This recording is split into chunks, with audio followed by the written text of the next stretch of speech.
കണ്ണൂർ പൊയിലൂരിൽ ആളൊഴിഞ്ഞ പ്രദേശത്ത് നിന്ന് കണ്ടെത്തിയത് വ്യാജ ബോംബുകളെന്ന് പോലീസ്. തെങ്ങിൻതോട്ടത്തിൽ ബക്കറ്റിൽ പൂഴി നിറച്ച് സൂക്ഷിച്ച നിലയിലായിരുന്നു ബോംബുകൾക്ക് സമാനമായ വസ്തുക്കൾ കണ്ടെത്തിയത്. ബോംബ് സ്ക്വാഡ് നടത്തിയ പരിശോധനയിലാണ് വ്യാജ ബോംബുകളാണ് അത് എന്ന് വ്യക്തമായത്. കൊളവല്ലൂർ പോലീസ് സ്റ്റേഷൻ പരിധിയിലെ മേപ്പാടാണ് സംഭവം. ഐസ്ക്രീം ബോംബിനോടും നാടൻ ബോംബിനോടും സാദൃശ്യം തോന്നുന്ന വസ്തുക്കളാണ് ഇന്ന് രാവിലെ കണ്ടെത്തിയത്. തുടർന്ന് കണ്ണൂരിൽ നിന്ന് ബോംബ് സ്ക്വാഡും ഡോഗ് സ്ക്വാഡും സ്ഥലത്തെത്തി. പരിശോധനയിൽ എംസാൻഡും കല്ലുകളും നിറച്ച് നിർമ്മിച്ച വ്യാജ ബോംബുകളാണെന്ന് വ്യക്തമായി. 2 മാസം മുമ്പ് മേപ്പാട് വീട്ടുപറമ്പിൽ മണ്ണെടുക്കുന്നതിനിടെ സ്റ്റീൽ ബോംബ് പൊട്ടിത്തെറിച്ച് ഒരാൾക്ക് പരിക്കേറ്റിരുന്നു. മണ്ണെടുക്കാനെത്തിയ ലോറി ഡ്രൈവർ വടക്കേ പൊയിലൂരിലെ ഷിമിത്ത്ലാലിനാണ് പരിക്കേറ്റത്.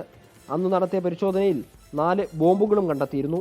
അതിനാൽ വീണ്ടും ബോംബ് കണ്ടെത്തിയെന്ന വാർത്ത പ്രദേശത്ത് ആശങ്ക പരത്തിയിരുന്നു. 2 ദിവസം മുൻപ് പാനൂർ ചിത്രവയലിലും ബോംബുകൾ പിടികൂടിയിരുന്നു. 24 കണ്ണൂർ.